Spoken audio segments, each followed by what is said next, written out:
तालिब मौला गो मेरे इश्क निराला, मैं तालिब मौला गो मेरे इश्क निराला, ऐ जुमला जैसा नींद का जल्दी गे उजाला। এই তলবে আজমরা তোমাদের দাম কত দাম? من سلك طريقا يلتمس فيه علما سهل الله له طريقا إلى الجنة। তোমাদের যারা দ্বীন শিক্ষার জন্য আসে, কোরআন শিক্ষার জন্য আসে, তাদের কত দাম? ফেরেশতারা নূরের পাখা বিছিয়ে দেয়। তাদের কত দাম? তাদের পায়ের নিচে ফেরেশতারা নূরের পাখা বিছিয়ে দেয়। এই জন্য তোমাদের এত দাম, বদ্রের পিপিলিকা পর্যন্ত তোমাদের জন্য দোয়া করতে থাকে। এই জন্য তোমাদের যেভাবে দাম কোরআনের হাফেজ হতে হবে, মাথার মধ্যে নূরের তাজ পরে দেওয়া হবে।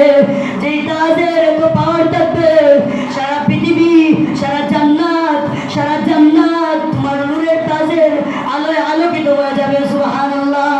শুধু তা না, যেই কোরআনের হাফেজ বানাইছে তোমার মা বাবা, তোমার শিক্ষকরা, তোমার মাতা পিতার মাথার মধ্যে নূরের তাজ পরে দেওয়া হবে। সবাই বলবে ও কে আসে রে? বলা হবে হাফিজ তরিকুল ইসলামের বাবা আসতেছে, হাফিজ মাহিদ হাসানের বাবা আসতেছে, হাফিজ ইয়াসিনের বাবা আসতেছে, হাফিজ ইয়াসিনের মা আসতেছে, হাফিজ তরিকুল ইসলামের মা আসতেছে। এই তার মাথার মধ্যে নূরের তাজ কেন রে? তার মাথার মধ্যে নূরের টুপি কেন রে? আজকে সারা জান্নাত থেকে আলোকিত হয়ে গেল রে। তারা কি করেছে? কুলেরা তাদের ছেলেকে কোরআনের হাফেজ বানাইছে, কোরআনের আলেম বানাইছে। কোরআনের হাফেজ আলেম বানানোর কারণে তাদেরকেও যেভাবে সম্মান দেওয়া হয়েছে, তাদের মাতা পিতাকেও, তাদের উস্তাদদেরকেও সেভাবে সম্মান দেওয়া হয়েছে। সুবহানাল্লাহ। এই দিন কত সম্মান থাকবে, তাও শেষ না। আরে আফসোস করবে সবাই, জাহান্নামীরা আফসোস করবে। যদি আমার একটা সন্তান এভাবে কোরআনের হাফেজ বানাইতে পারতাম, তাহলে আজকে আমিও কি করতাম? তাদের মতো নূরের তাজ পরে থাকতাম। সুবহানাল্লাহ।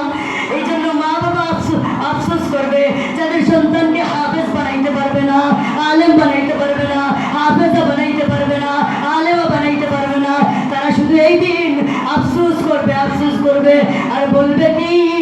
বলবে হায় রে, যদি আমারও একটা সন্তানকে আজকে হাফেজ বানাইতাম, তাহলে তাদের মধ্যে, আমারও মাথার মধ্যে নূরের তাজ পরে দেওয়া হতো, নূরের টুপি পরে দেওয়া হতো। এই জন্য মা বাবার অনেক দাম, হাফেজ যারা হয়েছে, আলেম যারা হয়েছে, তাদেরও দাম। তাদের শুধু দাম না, একটা আলেমের সাথে হাজার মানুষ জান্নাতে যাবে। সুবহানাল্লাহ। খালি উসিয়ালা তালাশ করবে, বলবে এই মাদ্রাসার কিছু টাকা দিয়ে সাহায্য করে